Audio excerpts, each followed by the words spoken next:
The 16-foot swells hammered the hull of the PBY Catalina as Lieutenant Nathan Gordon fought to keep the flying boat from nosing over in the rough seas. It was February 15, 1944, in Kavieng Harbor off New Ireland in the Bismarck Sea. Gordon had just executed his third water landing in the last hour. Each time, he'd set the ungainly aircraft down under direct fire from Japanese shore batteries.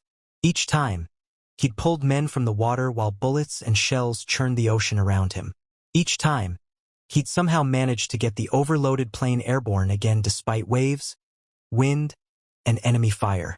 Now, heading back to base with 9 rescued airmen crammed into a plane designed for a crew of 8, Gordon received another radio call. 6 more men in a life raft, 600 yards from the enemy shore, right under the heaviest Japanese guns at Kavieng. The smart play was to head home. The PBY was damaged, taking on water through burst seams. The plane was already dangerously overloaded. Fuel was running low. His crew was exhausted, and the Japanese gunners now knew exactly where to aim. But 6 Americans were in the water. If Gordon left them, they'd be captured or killed. He turned the big flying boat around and headed back into the harbor. What happened over the next hour would become one of the most daring rescue missions in military aviation history. Nathan Gordon would land his PBY Catalina 4 times in enemy waters under intense fire, rescue 15 men total, and fly them all to safety in a plane so overloaded it shouldn't have been able to fly. For his actions that day, he'd receive the Medal of Honor, one of only 6 naval aviators in World War II to receive the nation's highest military decoration. This is the story of how a small-town lawyer from Arkansas became one of the most decorated rescue pilots in American history. It's the story of the PBY Catalina, the slow, ungainly flying boat that became a lifeline for hundreds of downed airmen in the Pacific. And it's the story of the men who flew into danger again and again to bring their brothers home. If you're enjoying this deep dive into the story, hit the subscribe button and let us know in the comments from where in the world you are watching from today. Let's start with the aircraft itself. The consolidated PBY Catalina was never going to win any beauty contests. With its boat-shaped hull, high-mounted parasol wing, and twin engines perched above the fuselage, it looked more like something cobbled together from spare parts than a purpose-built military aircraft. It was slow, maximum speed of 184 miles per hour, which made it vulnerable to enemy fighters. It was lumbering and difficult to maneuver. Pilots joked that flying a cat was like trying to wrestle a whale through the sky. But the Catalina had 3 critical advantages that made it irreplaceable in the Pacific War. First, it had extraordinary range. With fuel tanks holding over 1,500 gallons, a Catalina could stay airborne for over 24 hours and cover nearly 3,000 miles. This made it perfect for patrols over the vast expanses of the Pacific Ocean, where distances between bases could span hundreds or thousands of miles. The wingspan measured 104 feet, longer than many 4-engine bombers. That massive wing gave the PBY excellent low-speed handling and the ability to land and take off from rough water. The aircraft was powered by 2 Pratt & Whitney R-1830-92 twin Wasp 14-cylinder radial engines, each producing 1,200 horsepower. These engines were bulletproof reliable. Mechanics loved them because they could run on poor-quality fuel, tolerate battle damage, and keep going under conditions that would kill more finicky power plants. The engines were mounted high on the wing, keeping them clear of spray during water operations. This placement also made them easier to service and reduced the chance of water ingestion during rough water landings.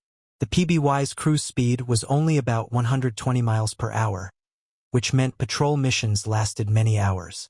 Crews brought books, cards, and extra food for the long flights. The aircraft had bunks where off-duty crew members could sleep during extended patrols. Some missions lasted 20 hours or more. Second, it was tough. The PBY was built to absorb punishment. Its all-metal construction could take bullet hits and keep flying. The fuel tanks were self-sealing, meaning bullet holes would automatically seal themselves to prevent fuel loss. The control cables had redundant routing so that battle damage to one area wouldn't leave the pilot unable to fly the aircraft. Its twin engines provided redundancy: lose one, and you could limp home on the other. Crews regularly brought PBYs home with one engine shut down, dozens of bullet holes in the airframe, and significant structural damage. The hull was designed to handle rough seas that would tear apart lesser aircraft. Navy specifications required the PBY to land and take off in seas up to 6 feet. In reality, skilled pilots like Gordon could operate in much rougher conditions, 15 to 18-foot swells if necessary, though it was dangerous and likely to damage the aircraft. The hull's deep V-shape and flared chins helped the aircraft cut through waves during takeoff runs and cushioned the impact during landing. The retractable wingtip floats provided lateral stability on the water.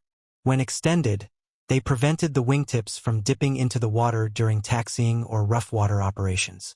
When retracted, they became streamlined wingtips that reduced drag in flight. And third, most importantly for rescue work, it could land on water. This amphibious capability meant the Catalina could go places other aircraft couldn't. If a bomber or fighter went down over the ocean, most rescue efforts required destroyers or submarines to reach the survivors. But a Catalina could land right next to them, pick them up, and take off again. This made the PBY the primary search and rescue aircraft in the Pacific theater.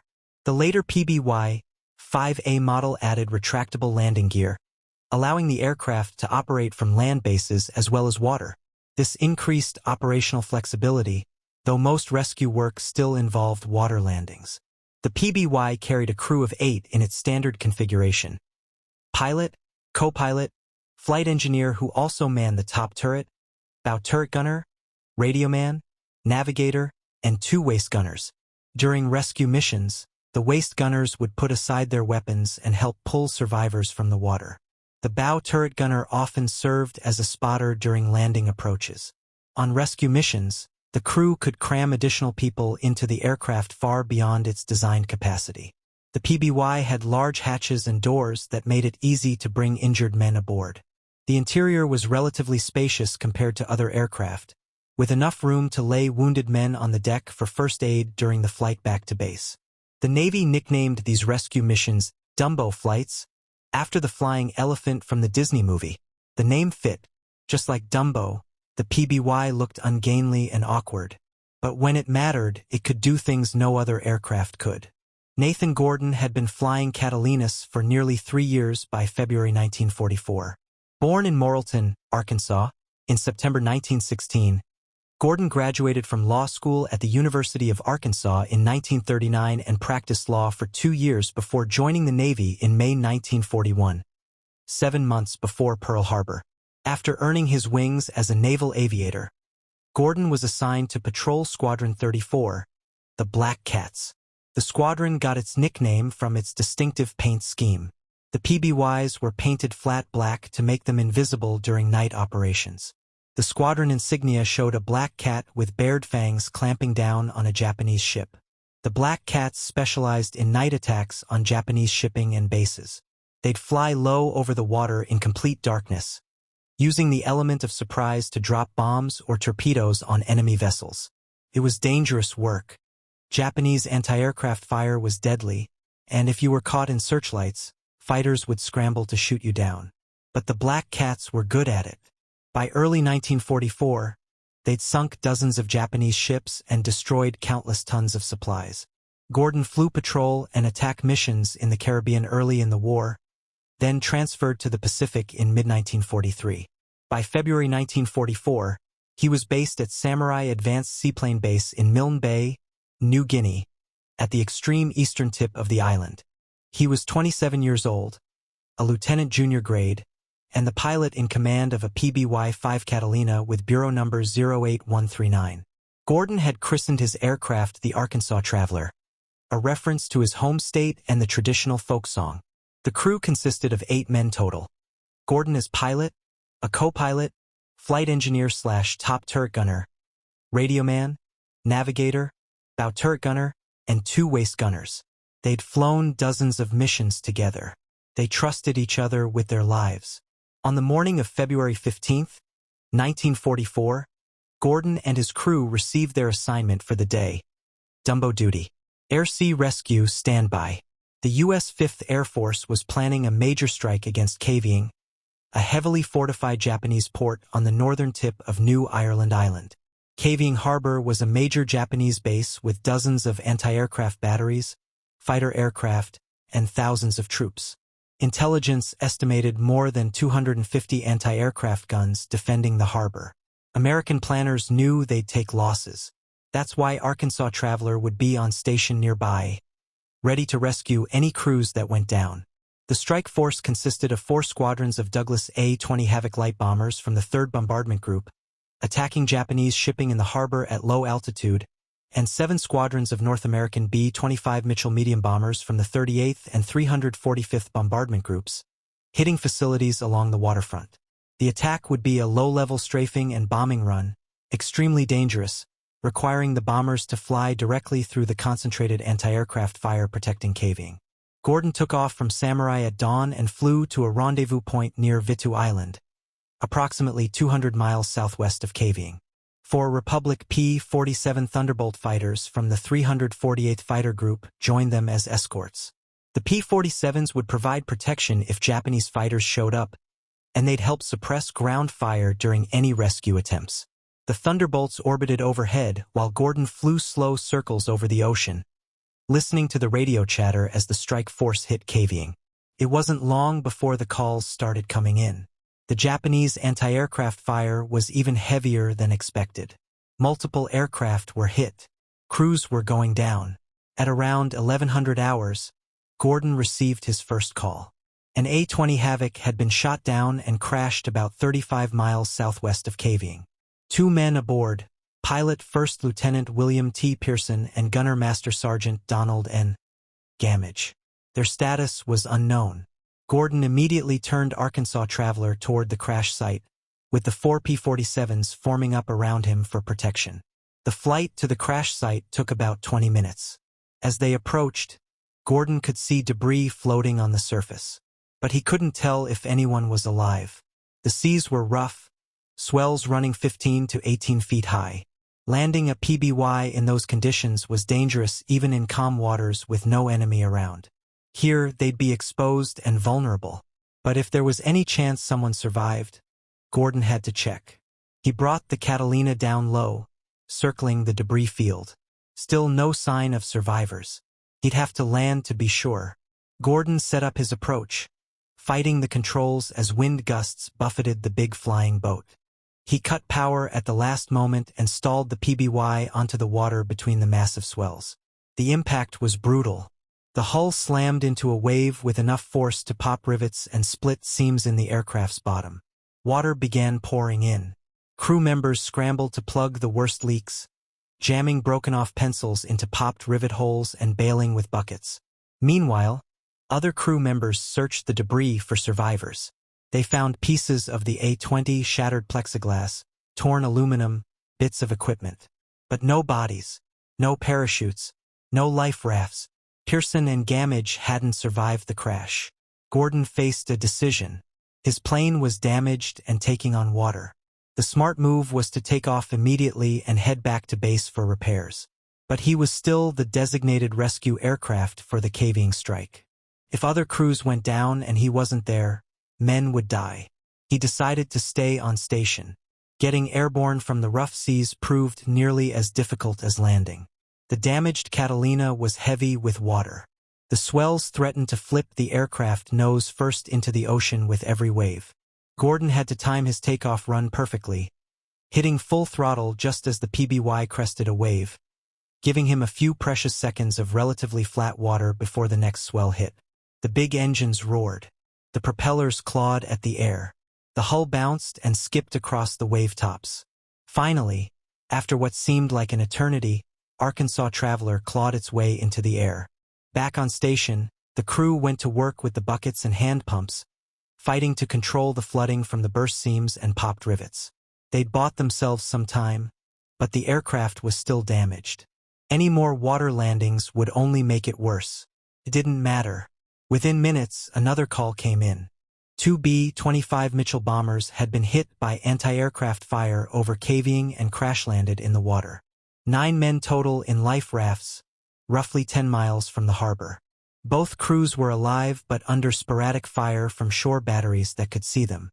Gordon turned toward the new crash site immediately. As he approached, he could see the two groups of survivors, one raft with 5 men, another with 4. Japanese gun positions on nearby islands had spotted them and were firing, trying to kill the Americans before they could be rescued or taking them prisoner. This would be Gordon's second water landing in less than an hour. The PBY was already damaged.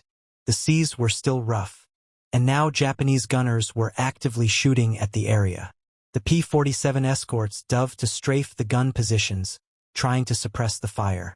Streams of tracer rounds arced across the water as the Japanese fired back.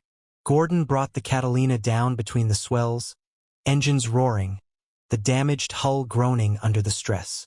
He cut power and stalled the aircraft onto the water. More rivets popped. More seams split.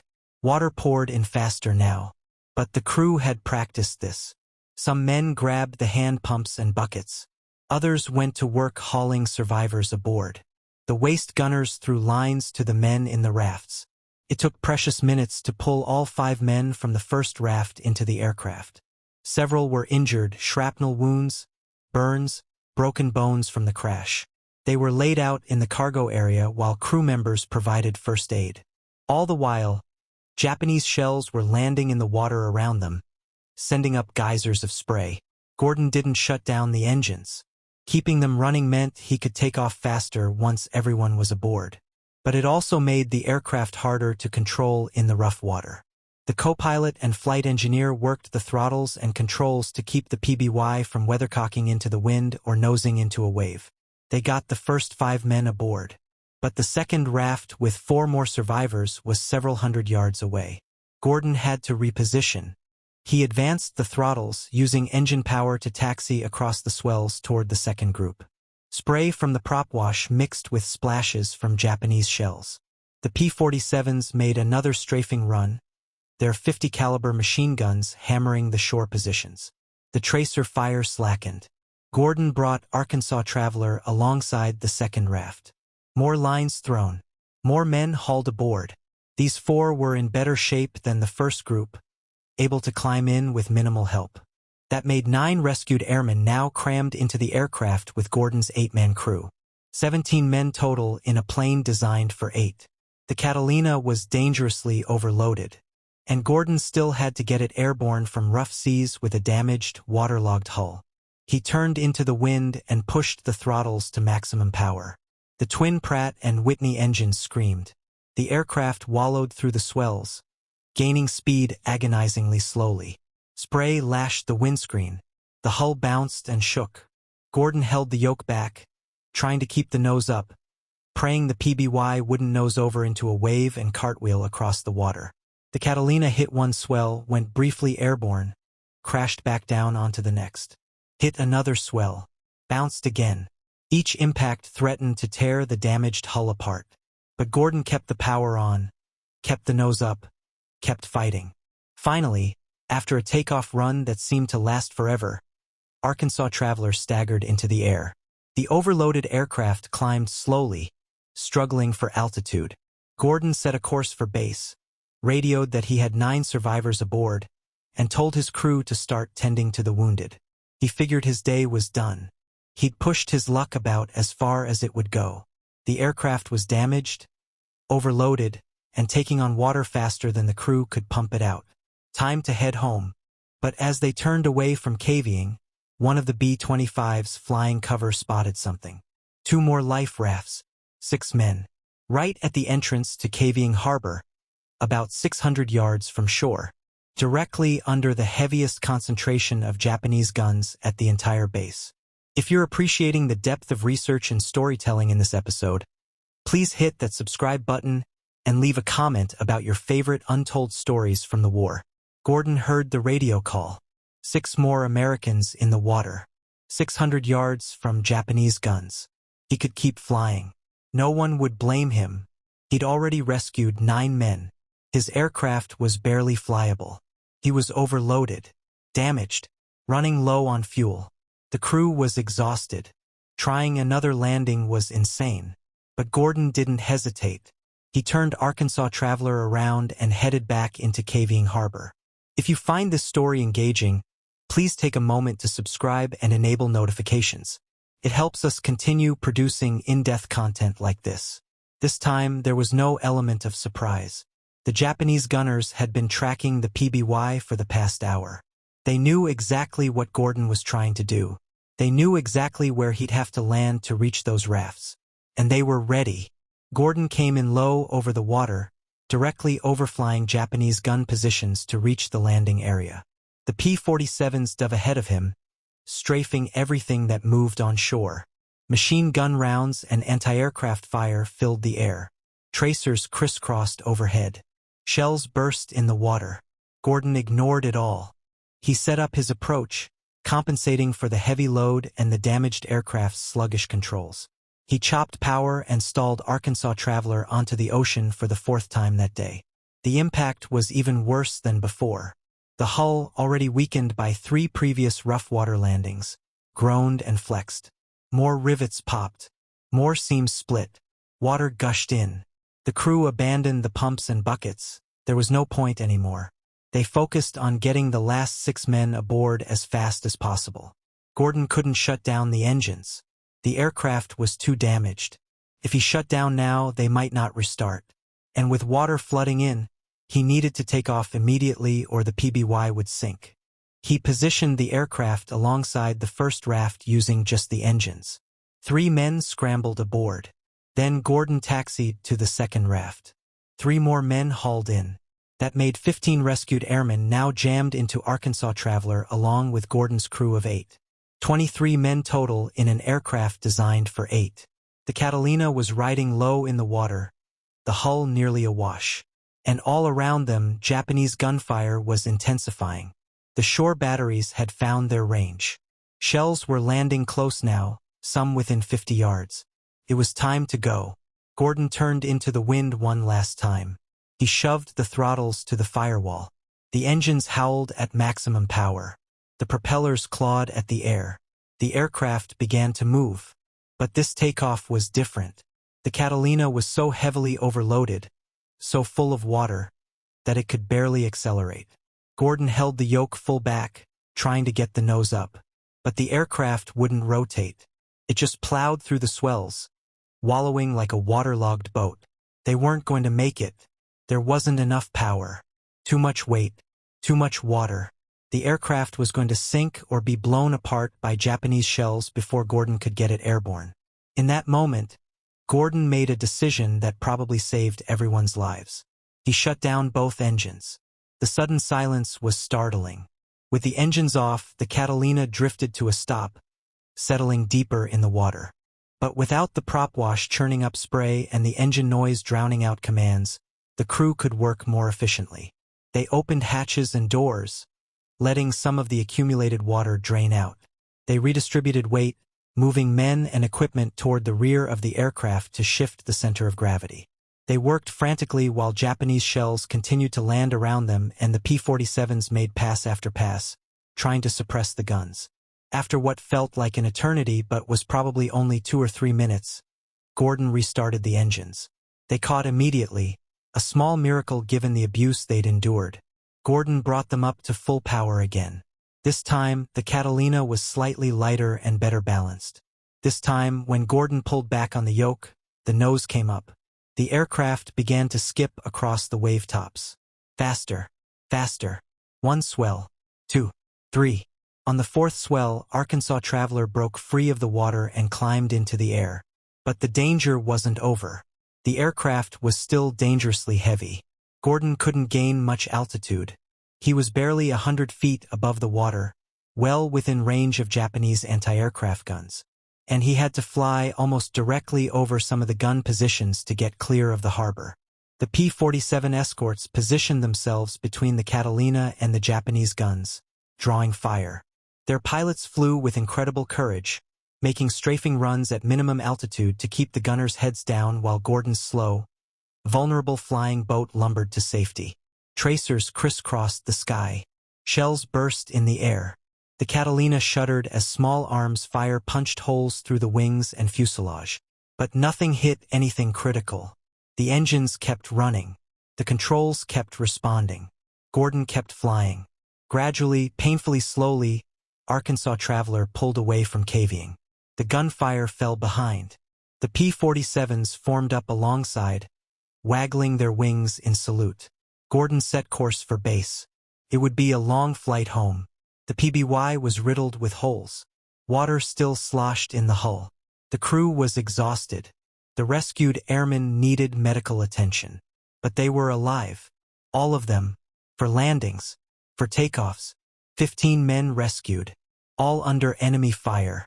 In one of the most heavily defended harbors in the Japanese-held Pacific. All in an aircraft that was damaged, overloaded, and should not have been able to fly. When Gordon landed Arkansas Traveler back at Samurai several hours later, ground crews were shocked. The Catalina looked like it had been through a shredder. Bullet and shrapnel holes covered the fuselage. Rivets were popped all along the hull. Seams were split. One engine had taken hits. The aircraft was barely airworthy. That Gordon had flown it at all, much less executed for water landings and takeoffs in combat, seemed impossible. The rescued airmen told their stories. 15 men who would have been killed or captured. 15 men who went home because Nathan Gordon refused to leave them behind. Gordon's crew of 8 each received the Silver Star. Gordon himself was awarded the Medal of Honor, presented to him by Vice Admiral Thomas C. Kincaid, commander of the 7th Fleet, in August 1944. His official citation read, "For extraordinary heroism above and beyond the call of duty, as commander of a Catalina patrol plane in rescuing personnel of the U.S. Army 5th Air Force shot down in combat over Kavieng Harbor in the Bismarck Sea, February 15, 1944. On air alert in the vicinity of WWII Islands, Lieutenant Gordon unhesitatingly responded to a report of the crash and flew boldly into the harbor, defying close-range fire from enemy shore guns to make 3 separate landings in full view of the Japanese and pick up 9 men, several of them injured. With his cumbersome flying boat dangerously overloaded, he made a brilliant takeoff despite heavy swells and almost total absence of wind and set a course for base, only to receive the report of another group stranded in a rubber life raft 600 yards from the enemy shore. Promptly turning back, he again risked his life to set his plane down under direct fire of the heaviest defenses of Kavieng and take aboard 6 more survivors, coolly making his 4th dexterous takeoff with 15 rescued officers and men. By his exceptional daring, personal valor, and incomparable airmanship under most perilous conditions, Lieutenant Gordon prevented certain death or capture of our airmen by the Japanese. It was one of only 6 medals of honor awarded to naval aviators during World War II. Gordon was 27 years old. What's remarkable about Gordon's story is not just the courage and skill required to execute the rescue. It's the split-second decisions he made under extraordinary pressure. For separate times, he faced the choice: land or keep flying. For separate times, his crew, his aircraft, and his own survival argued for keeping flying. For separate times, he chose to land. After the first landing damaged the aircraft, he could have headed home. After rescuing 9 men and overloading the plane, he could have headed home. After hearing about the final 6 men right under Japanese guns, he absolutely should have headed home. But he didn't. Every time he went back, consider what those landings required. Gordon had to judge wind, waves, and aircraft performance while under fire. He had to set the aircraft down at exactly the right angle and speed to avoid nosing over or breaking apart. He had to position alongside life rafts in rough seas without hitting them with the propellers or swamping them with prop wash. He had to orchestrate his crew's rescue efforts while also piloting the aircraft and monitoring for threats. And he had to do all this with an increasingly damaged, increasingly overloaded aircraft in increasingly dangerous conditions. Any one of those landings could have killed everyone aboard. A wing catching a wave during touchdown. The hull breaking apart from stress. The aircraft flipping nose over tail. A direct hit from Japanese artillery. An engine failure during takeoff. Any of these could have turned a rescue mission into a mass casualty event. But Gordon made it look routine. His crew later said he was unnaturally calm throughout the entire ordeal. While shells were landing around them and the aircraft was groaning under stress, Gordon was matter-of-factly working the controls, calling out instructions to his crew, and planning his next move. It was airmanship of the highest order, combined with physical courage and moral determination. Gordon's mission also highlights the critical role of PBY Catalina rescue operations in the Pacific War. Over the course of World War II, Catalinas rescued thousands of downed airmen. Some rescues were relatively straightforward, landing in open ocean away from enemy forces to pick up a crew from a ditched aircraft. But many were like Gordon's. Dangerous, contested, requiring pilots to fly into harm's way to save their fellow Americans. The statistics are remarkable. U.S. Navy and Army Air Force's PBY squadrons flew tens of thousands of rescue missions during the war. Exact numbers vary by source, but conservative estimates suggest Catalinas rescued at least 5,000 Allied airmen and sailors who would otherwise have been lost. This doesn't count the thousands more who were saved because PBY patrols spotted them and radioed their position to surface vessels. The rescue missions fell into several categories. Open ocean rescues were the most common. A bomber or fighter would suffer mechanical failure or battle damage over the Pacific and ditch in the water. The crew would deploy life rafts and activate emergency beacons. PBYs on patrol would pick up the signal or spot the bright yellow rafts from miles away. The Catalina would land, pick up the survivors, and take them to the nearest friendly base. These missions were relatively safe, though landing in the open ocean was never without risk. Coastal rescues were more dangerous. Aircraft shot down near enemy-held islands meant survivors might drift to shore and be captured. PBYs had to reach them quickly, often flying close to enemy positions. Japanese fighters from nearby bases posed a constant threat. Anti-aircraft fire from coastal batteries could reach out several miles. But the PBY crews went anyway. Harbor rescues, like Gordon's at Kavieng, were the most dangerous of all. Flying directly into enemy-held harbors under fire required extraordinary courage. Most pilots wouldn't attempt it. Gordon did it 4 times in one day. The psychological impact of these rescues cannot be overstated. Bomber and fighter crews went into combat knowing that if they were shot down over water, there was a good chance a PBY would come for them. That knowledge gave them courage. It allowed them to take necessary risks. It meant that even if your aircraft was crippled and you had to ditch or bail out, you had hope. Without the Dumbo rescue missions, losses would have been much higher. Not just from crews dying in the water, but from crews refusing to fly damaged aircraft back over enemy territory, choosing instead to bail out over friendly areas. The PBY rescue capability changed the strategic calculus of the air war. The rescued airmen weren't just saved lives, they were saved resources. Training a bomber crew cost months and hundreds of thousands of dollars. Losing a crew meant losing that investment plus the irreplaceable combat experience they'd gained. When a PBY rescued a bomber crew that had completed 20 missions, it was saving not just 10 men but 10 highly trained, combat-experienced aviators who could go on to fly 20 or 30 more missions. Many of the men Gordon rescued that day at Kavieng went on to fly again. Some completed full combat tours. Some earned medals for later actions. All of them lived to see the end of the war and return home. That would not have happened without Gordon's courage. There were other famous PBY rescue missions during the war. In July 1945, Lieutenant Commander Robert Adrian Marks rescued 56 survivors from the USS Indianapolis after it was torpedoed by a Japanese submarine.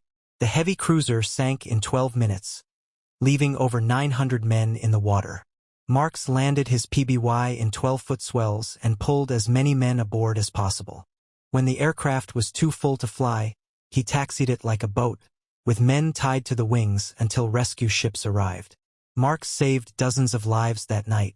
On February 16, 1942, PBY crews flew continuous missions to rescue survivors from the British battleship HMS Prince of Wales and battlecruiser HMS Repulse, after both ships were sunk by Japanese aircraft off Malaya. Catalinas landed repeatedly under threat of Japanese air attack to pull British sailors from the oil-covered water. At the Battle of Midway in June 1942, PBYs flew 10 days of continuous rescue operations after the battle, searching thousands of square miles of ocean for survivors from sunken ships and downed aircraft. They rescued dozens of American and Japanese sailors alike, bringing them back for medical treatment. These were not isolated incidents. PBY rescue missions happened weekly, sometimes daily, throughout the Pacific War. Every squadron had pilots and crews who routinely flew into danger to bring men home. Nathan Gordon's mission stands out because of the extreme conditions. 4 landings under fire, 15 men rescued, all from an enemy harbor.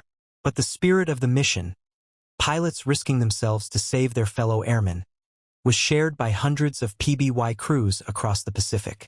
Gordon continued flying for the rest of the war.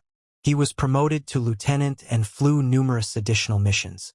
He survived the war and was released from active duty in October 1945. He returned to Morrilton, Arkansas, and resumed practicing law. In 1946, he was elected lieutenant governor of Arkansas. He served in that position for 10 terms, 20 years, from 1947 to 1967. It was the longest tenure as lieutenant governor in Arkansas history. After leaving politics, Gordon returned to law practice. He married twice and had children.